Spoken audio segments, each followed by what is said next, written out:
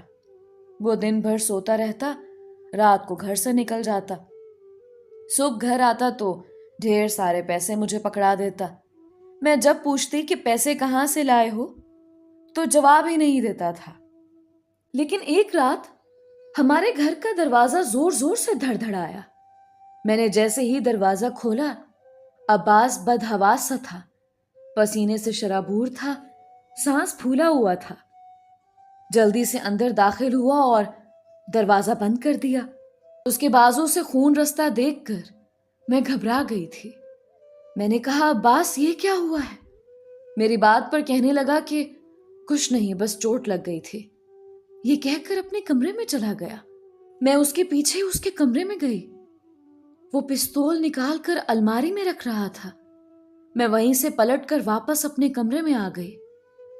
شاید وہ غلط کام میں ملوث ہو چکا تھا, چوری کرنے لگا تھا, کیونکہ رات کے اندھیرے میں لائے گئے پیسے شرافت اور ایمانداری کے نہیں ہو سکتے تھے.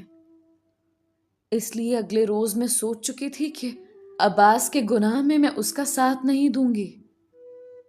اگلے روز میں پولیس اسٹیشن چلی گئی. سامنے بیٹھے پولیس آفیسر سے عباس کے بارے میں بات کرنے ہی والی تھی کہ جب ایک نوجوان وہاں داخل ہوا. کہنے لگا, سر میں نے ساری انفارمیشن اکٹھی کر لی ہے. کل کی طرح ہمارا آج کا آپریشن بھی کامیاب ہوگا انشاءاللہ. وہ نوجوان میرے پیچھے ہی کھڑا تھا. اس کی آواز میں لاکھوں میں پہچان سکتی تھی. میرا دل یوں تھا کہ دھڑکنا بھول گیا ہو. وہ آفیسر کہنے لگا, شاباش عباس, مجھے ہمیشہ تم پر بھروسہ تھا اور میں کہتا تھا کہ تم اگر ہمارا ساتھ دو گے تو بہت آگے تک جاؤ گے. کل جس طرح سے تم نے اس گروہ کو اپنی جان ہتھیلی پر رکھ کر پکڑوایا ہے, تم لاکھوں کے انعام کے حقدار ہو. پھر اس پولیس آفیسر نے ایک چیک اس کے حوالے کیا اور میں اپنا چہرہ چھپانے کی کوشش کر رہی تھی. اگر وہ یہ جان جاتا کہ میں وہاں موجود ہوں تو میری جان نکال دیتا. اس نے بنا میری جانب دیکھے وہ چیک اس آفیسر سے لیا. کہنے لگا, سر, اصل میں میری والدہ مجھے یہ کام کرنے سے روکتی تھیں. کہتی تھیں, عباس مجھے تمہاری زندگی پیاری ہے, پیسہ نہیں, اور اس کام میں جان کا رسک بہت ہے. لیکن اب وہ دنیا میں نہیں رہی. اب جو میری زندگی میں ہے اسے پیسہ چاہیے, میں نہیں. اس لیے اب پرواہ نہیں ہے سر. جان بھی چلی جائے تو افسوس نہیں ہوگا. لیکن آپ کو اپنا وعدہ تو یاد ہے نا؟ اگر اس خفیہ آپریشن کے نتیجے میں مجھے کچھ ہو گیا تو آپ 1 کروڑ کی رقم میری بیوی کو دیں گے. عباس کی بات سن کر وہ آفیسر کہنے لگا, مجھے یاد ہے, تم بس اپنے کام پر فوکس کرو, اور ہاں, کچھ دن آرام کر لو. شکر کرو کہ گولی تمہارے بازو سے چھو کر گزری تھی, لگی نہیں تھی, ورنہ بہت نقصان ہوتا. عباس جا چکا تھا اور مجھے یوں لگا میں اپنی نظروں میں ہی گر چکی ہوں. کیا سمجھتی رہی تھی میں اسے؟ ہمیشہ اسے نکمے ہونے کے طعنے دیتی رہی. سامنے بیٹھا آفیسر مجھ سے میرے شوہر کا نام پوچھ رہا تھا اور میری آنکھوں سے آنسو بہہ رہے تھے. میں وہاں سے اٹھ کر گھر واپس آ گئی. مجھے دیکھ کر وہ غصے سے میرے پاس آیا. کہنے لگا, تم دوبارہ آفس گئی تھی؟ ماں, تمہیں میری ایک بار کہی ہوئی بات سمجھ نہیں آتی؟ وہ میرے لیے فکر مند تھا. میں نے اس کی بات پوری سنی ہی نہیں. اس کے ہاتھ اپنے سینے سے لگا کر رونے لگے. میں نے کہا, عباس مجھے معاف کر دو, میں نے تمہیں بہت غلط سمجھا تھا. تم کل سے کوئی ایسا کام نہیں کرو گے جس سے تمہاری جان کو خطرہ ہو. مجھے نہیں چاہیے پیسہ, مجھے تم چاہیے ہو. میں روتے ہوئے کہے جا رہی تھی اور وہ چپ تھا. اگر اب بھی یہ نہ کہتی تو شاید بہت دیر ہو جاتی، میں اسے کھونا نہیں چاہتی تھی جس نے آج تک کسی محافظ کی طرح میری حفاظت کی تھی۔ دوستو، یہ تھی عباس اور ماہم کی خوبصورت سی کہانی۔ امید کرتی ہوں کہ آپ کو یہ کہانی بہت پسند آئی ہوگی اور آپ کو اس کہانی سے بہت کچھ سیکھنے کو ملا ہوگا۔ اپنی رائے کا اظہار ضرور کیا کریں۔ ملتے ہیں ایک نئی کہانی کے ساتھ۔ علیزہ کمل کو اجازت دیجیے۔ اللہ ہم سب کا حامی و ناصر رہے۔